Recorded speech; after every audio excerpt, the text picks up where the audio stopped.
क्या तुम्हें पता है तुम 99.99% खाली स्पेस हो और जो बचा है वो है इतना अनस्टेबल कि एग्जिस्ट नहीं करना चाहिए। जी हाँ। मैं हूँ डॉक्टर मेज द टाइम लॉर्ड और मैं पढ़ाने वाला हूँ स्ट्रक्चर ऑफ एटम्स। सबसे पहले है जे थॉमसन। जे थॉमसन ने आके क्या बोला कि देखो, उन्होंने एक्सपेरिमेंट किया, कैथोड रे एक्सपेरिमेंट। तुम्हें पता है वैक्यूम ट्यूब ली, उसमें हाई वोल्टेज पास करवाए गैसेस से, तो उन्हें पता चला कि देखो इलेक्ट्रॉन्स होते हैं जिसके थ्रू ये इलेक्ट्रिसिटी पास करवाए, हाई वोल्टेज इलेक्ट्रिसिटी। और उन्होंने जब वो सब निकाला तो ये नंबर निकला, E upon me equals to 1.758820 into 10 to the power 11 coulomb per kilograms. ये नंबर निकला, बढ़िया है। लेकिन उसके बाद आया मिल्कन। मिल्कन एक साइंटिस्ट है, उन्होंने ऑयल ड्रॉप एक्सपेरिमेंट किया। ऑयल ड्रॉप एक्सपेरिमेंट करने के बाद उन्हें ये पता चला कि देखो इसमें जो चार्जेस होते हैं वो नेगेटिवली चार्ज होते हैं और इसका मास भी होता है। तो ये निकला नेगेटिवली चार्ज, ये है 1.6022 into 10 to the power minus 19 coulomb, और मास एमई से लिखा था 9.1 into 10 to the power 31। मतलब इतना छोटा है, इतना छोटा है कि इसका कोई मास ही नहीं है। मास तो है लेकिन तो उसको कैलकुलेट ही कर सकते हो। पर हाँ, उस वक्त साइंटिस्ट ने मेहनत की और काफी साल तक ये पहले सोचते थे कि जो एटम्स है वो इंडिविजिबल है और दैट्स इट, और ये जैसे कंचे नहीं होते वैसे। लेकिन बाद में पता चला कि क्या एटम्स खाली स्पेस होती है। वो थे रदरफोर्ड और बाकी के साइंटिस्ट। अब आता है इलेक्ट्रॉन, प्रोटॉन और न्यूट्रॉन, जिसके बारे में अब हम बात करेंगे। अब आता है प्रोटॉन और न्यूट्रॉन। प्रोटॉन की डिस्कवरी की थी गोल्डस्टीन ने, उन्होंने उसको चार्ज दिया पॉजिटिव चार्ज और इसका नंबर था 1.602 into 10 to the power 19। Neutron में ये नेगेटिव होता है और प्रोटॉन में ये प्लस। फिर चैडविक आए, चैडविक ने डिस्कवर किया न्यूट्रॉन्स। न्यूट्रॉन्स को उन्होंने नाम दिया ऐसे करके कि ये एकदम चार्ज जीरो होता है, कुछ नहीं होता है। बढ़िया बात है। पर अब शुरुआत हुई मॉडल्स की। ये तुम्हें बेसिक बात पता चल गई कि न्यूट्रॉन्स प्रोटॉन्स क्या होते हैं, इनके चार्जेस क्या होते हैं। पर अब स्टार्ट होती मॉडल्स की। मॉडल्स उस वक्त पे अलग अलग थे, जैसे कि plum pudding model, Rutherford models, bore, पर बहुत सारे। पर सबसे पहले हम बात करेंगे plum pudding model. Plum pudding model बहुत फेमस था, तुमने कई बार नाम सुना भी होगा अपने क्लास 9, 10, 11 में। 11 तो तुम कर ही रहे हो, या फिर तुम 12th या फिर नीट। प्लम पुडिंग मॉडल क्या कहता है? प्लम पुडिंग मॉडल हमारे ये कहता है कि ये रहा एक एटम जैसे कि तुम मान लो तरबूज देखा है कभी? तरबूज के अंदर जब तुम बाइट करते हो तो बीच बीच में कहीं भी वो होते हैं, बीजे होते हैं या फिर सीड्स होते हैं। तो बस उनका ये क्या था कि देखो इलेक्ट्रॉन्स जो है वो कहीं भी है, ये देखो ऐसे कहीं भी इलेक्ट्रॉन्स घूम रहे हैं, बढ़िया बात है। लेकिन प्रॉब्लम यहाँ पे ये आई कि ये जो कहीं भी है और बिना किसी उसके किसी कोई रेगुलेशंस के, किसी उसके, बस कहीं भी है, तो ये काफी दिन तक चल नहीं पाया। पर हाँ, यहाँ से शुरुआत हुई। फिर आता है रदरफोर्ड। रदरफोर्ड का जो मॉडल था वो बहुत फेमस था। मैं एक डायग्राम ड्रॉ करता हूँ और उसके बाद मैं आपको एक्सप्लेन करूंगा। ये रहा रदरफोर्ड का मॉडल। रदरफोर्ड का मॉडल क्या कहता है? ये देखो, ये रहा एक रेडियो एक्टिव सब्सटेंस कहते हैं जो भी है, पर इसमें से अल्फा पार्टिकल्स निकलते हैं। अल्फा पार्टिकल ये क्या है? हमारी फेमस गोल्ड फॉइल, और एकदम पतली शीट ऑफ गोल्ड फॉइल, जितना पतला वो कर सकते हैं वो रखा, उसके पीछे ही रखा डिटेक्टर। अब देखो इनका क्या कहना था कि जब ये अल्फा पार्टिकल निकलेंगे तो ये अगर ऐसे निकल जाए चाहिए कि खाली स्पेस है। लेकिन हुआ क्या? मोस्टली बड़ा तुम ये कह सकते हो कि 98%, एक नंबर में दे रहा हूँ, 100 मतलब 100 में से 99 या 98 आराम से पास हो गया अल्फा पार्टिकल। पर एक अल्फा पार्टिकल यहाँ नहीं पहुंच रहा, वो चला गया इधर इधर इधर। और इसमें भी कुछ ऐसे अल्फा पार्टिकल से बहुत लगी जो कोई पहुंची ही नहीं किसी डिटेक्टर पे। तो ऐसे समझो, ये रहा तुम्हारा चेहरा। हाँ, तुम्हारा चेहरा, मेरा नहीं।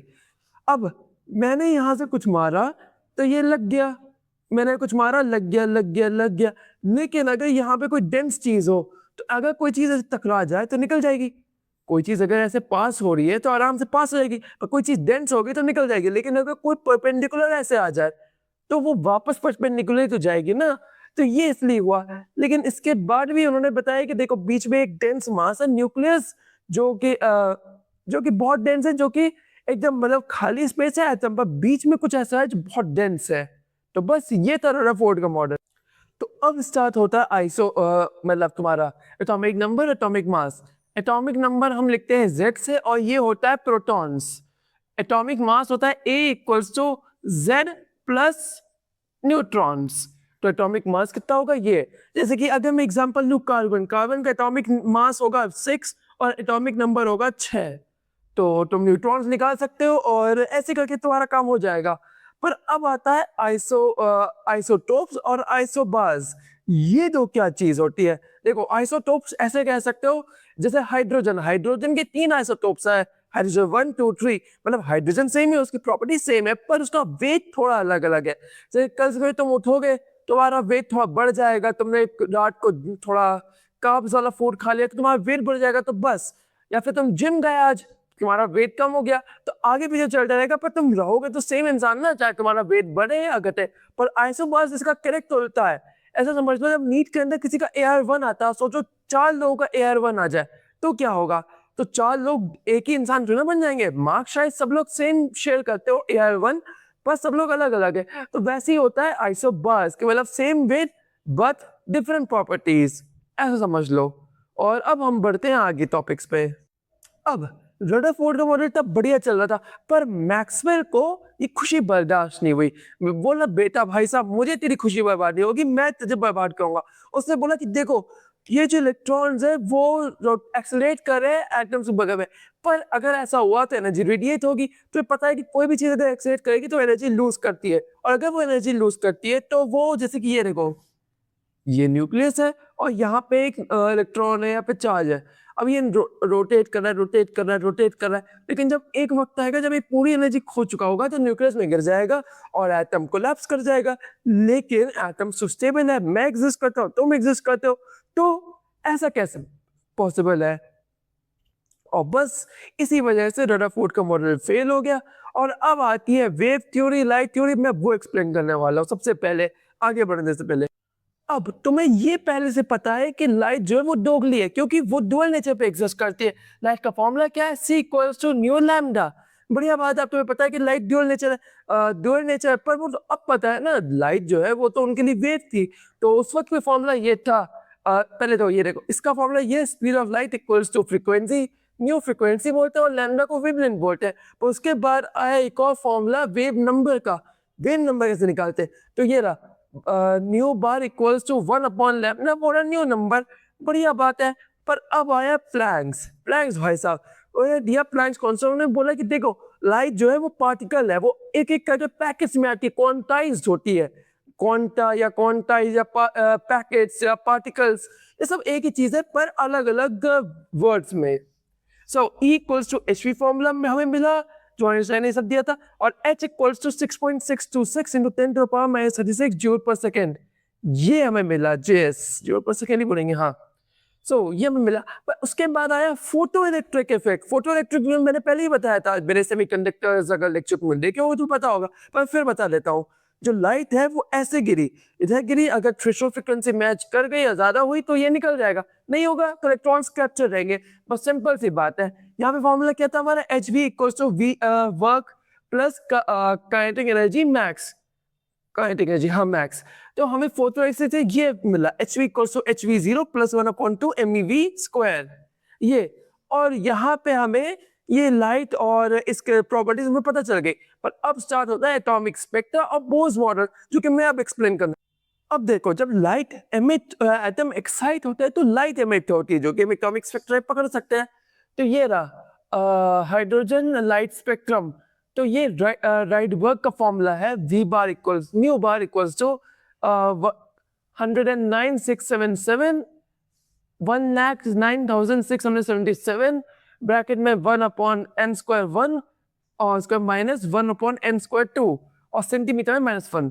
ठीक है, ये रहा। लेकिन अब आए बोर, नील बोर, जो कि हमें पता है कि हाइड्रोजन बॉम्ब में उनका कंट्रीब्यूशन था थोड़ा सा शुरुआत में, पर हाँ था जरूर हाइड्रोजन बॉम्ब के लिए। चलो वो बात की बात है, वो मैं बाद में पढ़ाऊंगा तुम्हें।